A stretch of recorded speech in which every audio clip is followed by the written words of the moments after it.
आईची सेवा करण्यासाठी राहिलो, पण केवळ आणि केवळ आई असल्या कारणानं मला संताबरोबर जाता आलं नाही।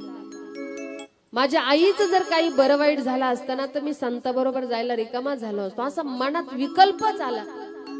सकाळच्या वेळेला गौ मातेची धार काढण्यासाठी आई गेली ना, एका सर्पावरती तिचा पाय पडला आणि आई गतप्राण झाली। रामदास काही मुलांबरोबर खेळत होता, कोणीतरी येऊन सांगितलं, ए रामदास रामदास, अरे रामदास तुझी आई गेली, तुझी आई गेली। रामदास सांगतो, हे शब्द ऐकल्याबरोबर हातातलं खेळणं माझ्या हातातून खाली पडलं। अंगणामध्ये ज्या वेळेला मी आलो, माझ्या आईचं प्रेत अंगणामध्ये पडलेलं आहे।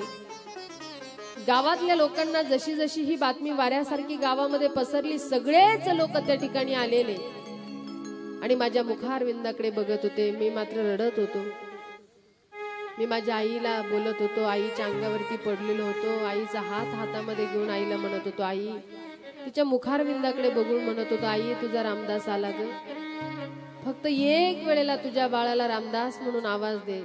आई आई मी तुझा रामदास म्हणून आवाज ऐकण्यासाठी तरसतो आहे, आई मला एकदा रामदास म्हण। पण माझी आई मला काहीच बोलू शकत नव्हती। गावातले लोक माझ्याकडे बघत होते, अरे आता या लेकराला वडील नाही, आता आई राहिली नाही, या लेकराचं जीवन काय असेल असं म्हणून माझ्याकडे बघत होते। आणि मी माझ्या आईला म्हणत होतो, आई तू मला फक्त एकदा रामदास म्हणून आवाज दे, आई माझ्याशी बोल। आई बाबा होते, बाबा आता राहिले नाही आणि मला सर्वस्वी आधार म्हणजे तुझाच आधार होता ग।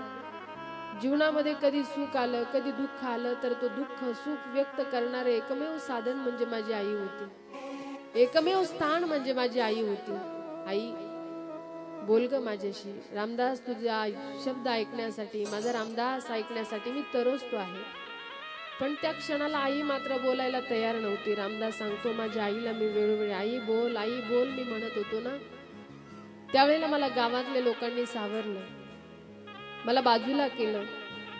मी पुन्हा आईच्या जवळ बसलो, आईचा हात हातामध्ये घेतला आणि आईला म्हणू लागलो, आई कशाला गेली आई तू स्वर्गाला, हो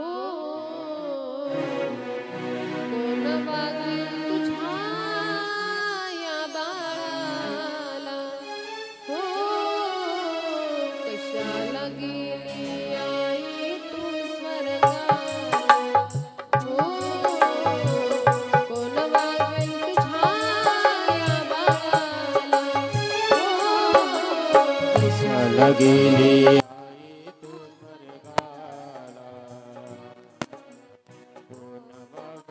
तुझ्या या बाळाला,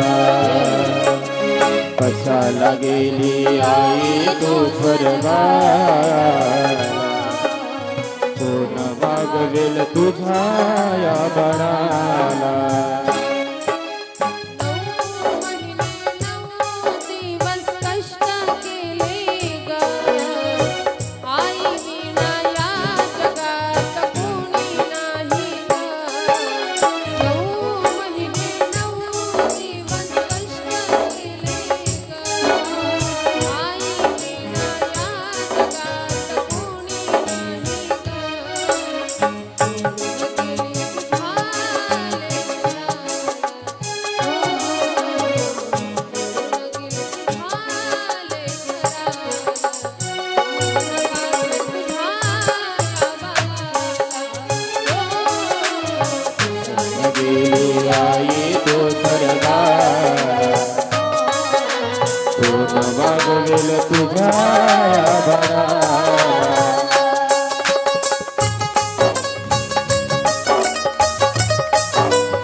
गेली आई तू स्वर्गाला कोण वागवेल तुझ्या या बाळाला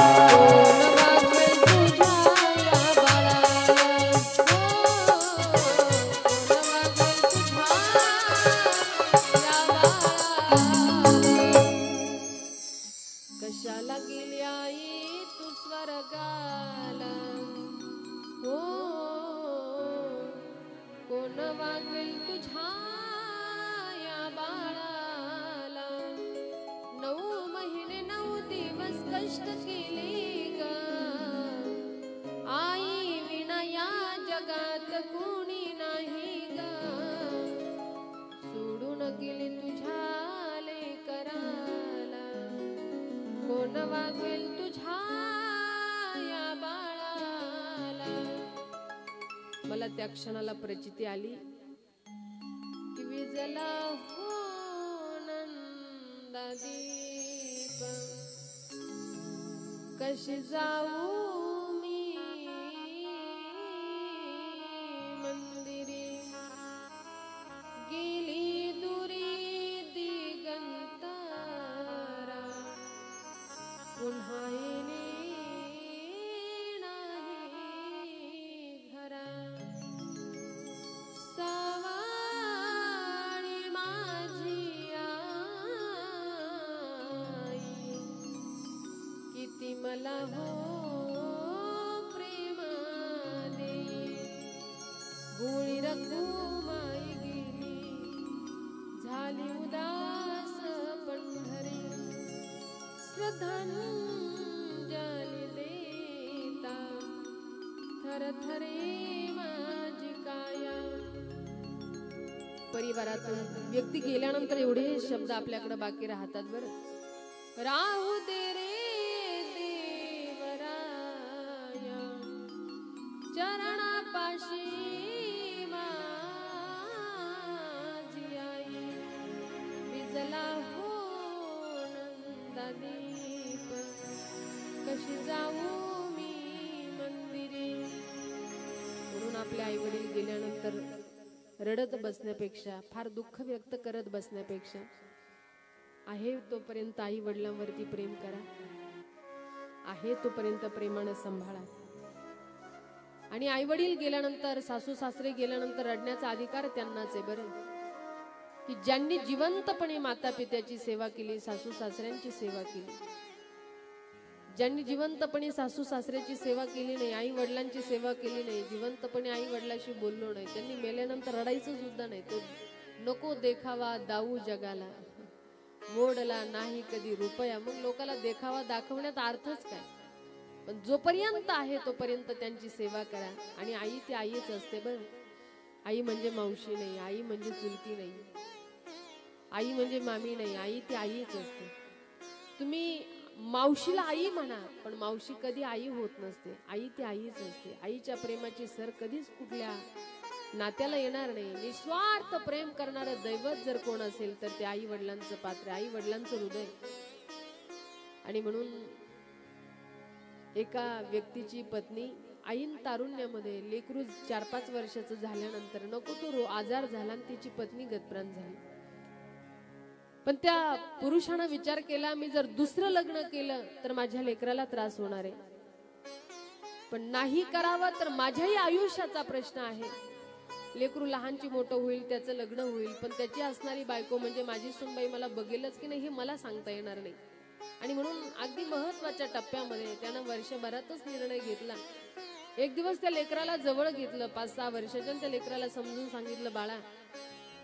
खरं सांगतो बरं का मला दुसरं लग्न करण्याची इच्छा नाही पण आता भविष्याचा जर विचार केला तर बाळा मला दुसरं लग्न करावं लागणार आहे आणि मी तुझ्यासाठी एवढी सुंदर आई घेऊन येणार आहे की जेणेकरून त्या आईनं तुला प्रेमानं सांभाळलं पाहिजे एवढी सुंदर आई तुझ्यासाठी मी घेऊन येणार आहे महाराज त्या लेकरालाही आनंद झाला बरं त्या व्यक्तीचं दुसरं लग्न झालं आणि लग्न झाल्यानंतर महिला मंडळ लक्ष देऊन ऐका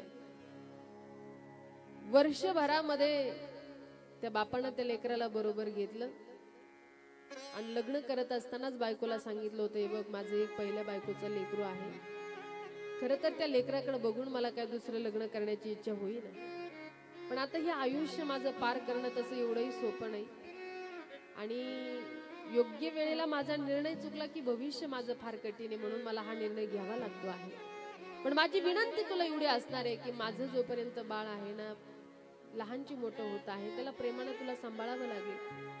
कधीच सुद्धा तुझ्याकडून माझ्या लेकराला त्या ठिकाणी दुःख होता कामा नये, त्याचं हृदय दुखता कामा नये. स्वतःची आई म्हणून तुला त्याच्यावरती प्रेम करावं लागेल. लग्न होईपर्यंत तिनं सगळा होकार दिला, पण लग्न झाल्यानंतर त्या लेकराला कुठल्याच पद्धतीनं ती बरं बघेना. आणि मग वर्षभरानं त्या लेकरानं कधी बापाला कधी तक्रार केलीच नाही. मग त्या बापानं लेकराला बरोबर घेतलं आणि काही अंतरावर असंच दोघं फिरत फिरत गेले. त्या बापानं त्या लेकराला प्रश्न केला, राजा मला दुसरं लग्न करण्याची इच्छा नव्हती रे, पण आता काही कारणास्तव मला लग्न करावं लागलं. पण मी तुला आज वर्षभराने एक प्रश्न विचारणार आहे, मला सांगशील ना राजा? नक्की बाबा, तुमच्या प्रश्नाचं उत्तर मी तुम्हाला देणार आहे, सांगा ना बाबा. बाबा विचारा ना.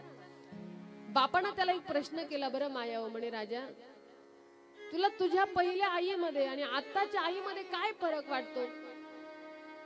त्यानं काय सांगितलं माहिती म्हणे, बाबा माझी पहिली आई ना आत्ताची आई ना यांच्यामध्ये जमीन आसमानाचा. हो साहजिकच आहे, पण काय फरक आहे ते तर सांग. म्हणे आई बाबा माझी पहिली आई खोटारडी होती, पण आत्ताची आई जी आहे ना ती खरी. म्हटलं बाप म्हणला असं कसं? हो बाबा माझी पहिली आई खोटारडी होती आणि आत्ताची आई माझी खरी. म्हणे ते कसं सांगतात? म्हणला बाबा माझी पहिली आई खोटारडी अशी होती ना, मी जर कधी अपराध केला, काही चुकी केली ना, तर आई नेहमी मला म्हणायची, हे बघ तू जर मला त्रास दिला, परेशान केलं ना, मी तुला जेवायलाच देणार नाही.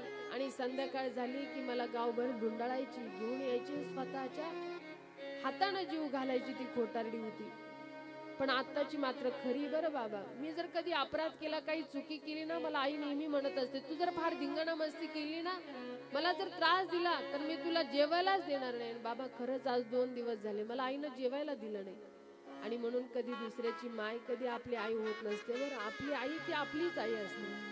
आणि म्हणून आज रामदासाला जाणीव झाली, दुःख आठवलं, माझी आई आज मला सोडून गेली. मी खरं तर पापी होतो बरं, की मी म्हणत होतो माझी आई मरायला पाहिजे, माझी आई जायला पाहिजे होती, मी परमार्थ भक्ती करायला रिकामा झालो असतो. रामदास सांगतो, बाबा ऐका ना, व्यासजी मी रडत होतो, माझ्या डोळ्यातून 2 प्रकारचे अश्रू वाहत होते. एका डोळ्यातून गरम आणि एका डोळ्यातून गार अश्रू होता. गरम अश्रू मला सांगत होता, रामदास आजपर्यंत तुझी आई होती, कधी जीवनामध्ये सुखदुःखाचा प्रसंग आला तर स्वतःवरती दुःख घेऊन तुझ्यासाठी सुख प्रदान करणारी माय होती. बरं म्हणून गरम अश्रू मला प्रचिती देत होता, पण आता ती राहिली नाही. पण गार अश्रू सांगत होता, रामदास तू म्हणत होता ना, आई गेली असती तर मी भक्ती परमार्थ करायला रिकामा झालो असतो. आता मात्र त्या ठिकाणी तुझी आई गेली, तू परमार्थ करण्यासाठी रिकामा झाला. रामदास सांगतो, गावातल्या लोकांनी मला सावरलं, रामदास रडू नको, व्याकुळ होऊ नको, तुझी आई आता राहिली नाही. आई तुला आजच नाही कधीच रामदास म्हणणार नाही. आणि म्हणून रामदासांना सांगितलं, मला सावरलं. आम्ही सगळे आलेले लोक अंत्यविधीसाठी आईला घेऊन गेलो. आईचा अंत्यविधी झाला, डोळ्यानं जळतं प्रेत मला बघवल्या जाईना. मी जोर जोरानं आई आई आई आई म्हणून ओरडाआरडा करत होतो, तर लोकांनी मला सावरावं, रामदास असं ओरडू नकोस, तू ओरडलास तरी तुझी माय आता तुझ्यासाठी येणार नाही. स्मशानभूमीतून ज्या वेळेला घरी आलो ना, माझं जोपर्यंत दुःख नवीन होतं तोपर्यंत मला लोकांनी जवळ घ्यावं, डोक्यावरनं हात फिरावा, बिना आईचं लेकरू, बिना बापाचं लेकरू म्हणून मला प्रेमानं जवळ घ्यावं. पण जशी जशी माझे दिवस निघून गेले, जसं जसं दुःख जुनं झालं, आता मला लोक म्हणायचे, जा तेवढं टिपट भरून घेऊन ये, कुणी म्हणायचं गाईला चारण्यासाठी घेऊन जा, कुणी म्हणायचं गौ मातेला चारा घेऊन ये. तो त्रास आता मला सहन होईना. त्या क्षणाला मला आईची आठवण आली, आई या क्षणाला जर तू असती ना, हे सगळं दुःख तू स्वतः सहन केलं असतं बरं, पण माझ्यासाठी मात्र सुखच प्रदान केलं असतं. पण या क्षणाला आई आता तू राहिली नाही, हे दुःख सांगू तर मी कोणाला सांगू?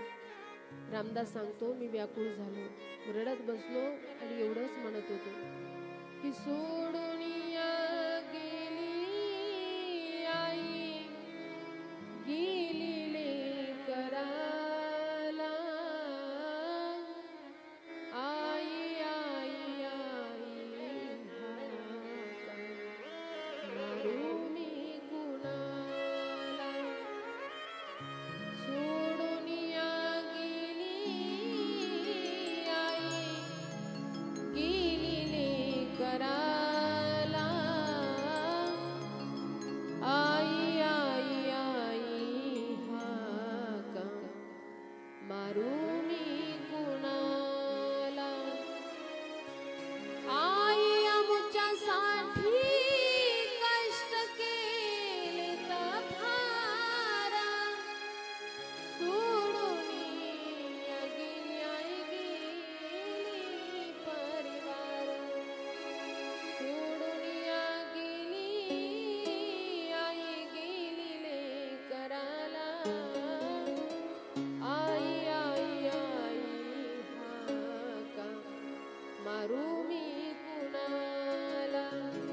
रामदास व्याकुळ झाला, रडत बसला.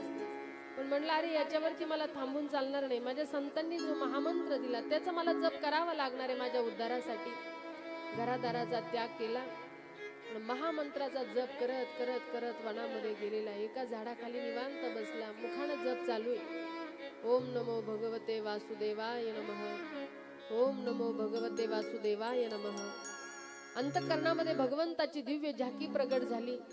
ती झाकी मला पुनश्च दिसावं मी यासाठी प्रार्थना करू लागलो. तेवढ्याच आकाशवाणी झाली, हे नारदा तुम्ही करताय तुमचा प्रयास सफल होईल, पण या जन्मामध्ये तुम्हाला पुनश्च माझं दर्शन होणार नाही. पुढच्या जन्मी तुम्ही नारद म्हणून जन्माला येताल आणि आयुष्यभर मात्र माझं स्मरणच करत राहताल. नारदजी सांगतात माझा जन्म त्या ठिकाणी संपला गेला आणि पुढचा जो जन्म आहे मी नारद रूपानं प्रगट झालो आणि स्वयं देवदत्ता मिमां वीणां स्वरब्रह्म विभूषितां मूर्छयित्वा हरिकथा गायमानश्च राम्यं. मला भगवान श्री हरीने हा विणा दिला आणि मी मात्र सदैव माझ्या भगवंताचं स्मरणच करत राहतो की नारायण हरी नारायण नारायण हरी नारायण नारायण हरी नारायण नारायण हरी नारायण. टाळी वाजवा सगळ्यांनी, हरी बोल जय नारायण हरी नारायण नारायण हरी नारायण नारायण नारायण हरी नारायण नारायण नारायण नारायण हरी नारायण. ओ नारायण नारायण नारायण हरी नारायण जय हो नारायण नारायण हरी नारायण. नारायण नारायण नारायण हरी नारायण प्यारे पिल्ले हो नारायण हरी नारायण नारायण हरी नारायण.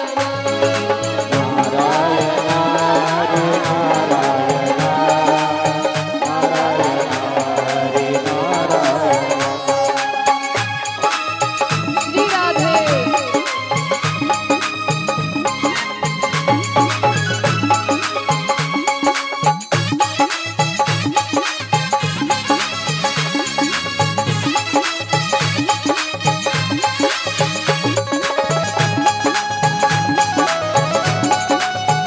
वृंदावन बिहारी लाल की जय हो.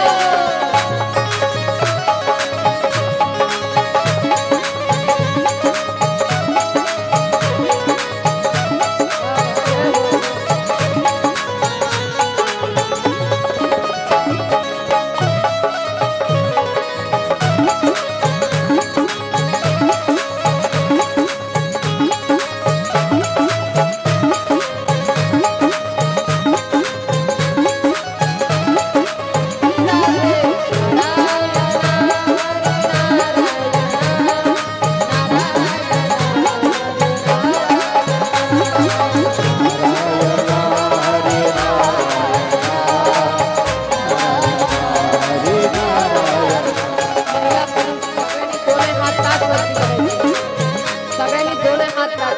महिला मंडळी करा करा सगळ्यांनी ताट करा, अत्यंतर ठेवू नका. पुरुष मंडळी करा, सगळे बाबा करा ना, बदले बाबा. हा टाळी वाजवा एक साथ आणि प्रेमानं. ह नारायण हरी नारायण नारायण हरी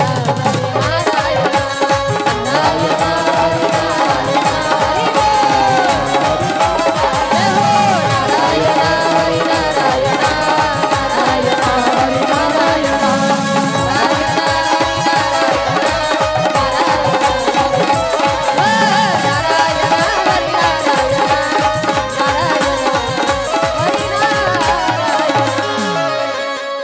गोपाल कृष्ण भगवान की राधे राधे.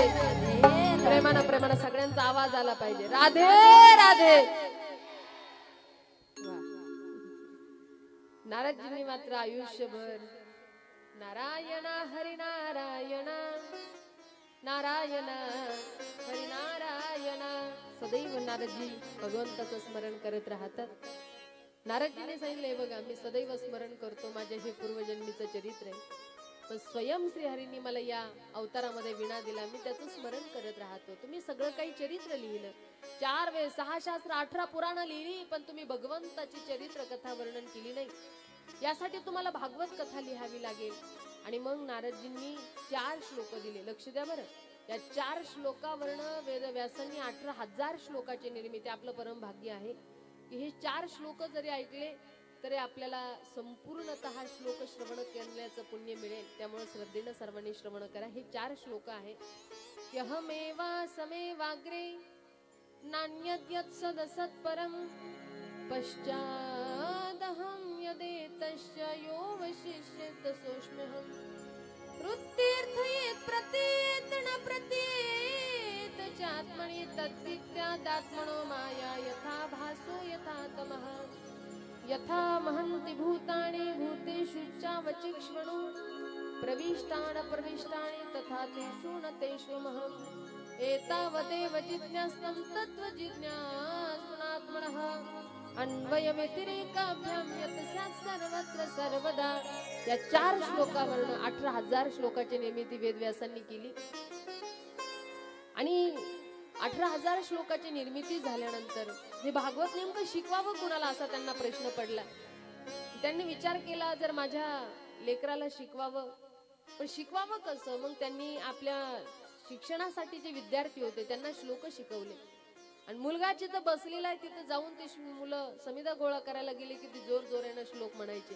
त्या शुकांनी विचारलं, अरे शिकवलं कुणी तुम्हाला? म्हणे आमच्या गुरुदेवांनी.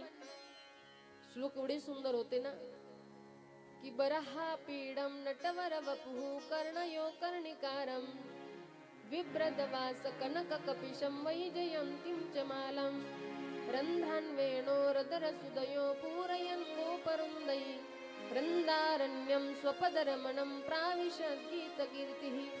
असे एवढे सुंदर श्लोक ऐकला. रे कोणी शिकवलं? म्हणजे आमच्या गुरुदेवांनी. मला शिकविल? हो नक्की शिकविल. आणि मग अहो बकीयम स्तनकाल गुटम, भगवान एवढा दयाळू. हे श्लोक ऐकल्यावर आदरणीय श्री शुकजी आले आणि व्यासांनी आपल्या मुलाला डायरेक्टली भागवत कथा दिली नाही बरं. अगोदर परीक्षेसाठी जनकाकडे पाठवलं. जनक राजांनी ज्या वेळेला परीक्षा घेतली त्यावेळेला सांगितलं, हा खरं तर भागवत देण्याचा अधिकारी. आणि म्हणून त्या ठिकाणी वेदव्यासांनी भागवताची जी संहिता आहे आपल्या मुलाला दिली. पण ती भागवताची कथा व्यासांनी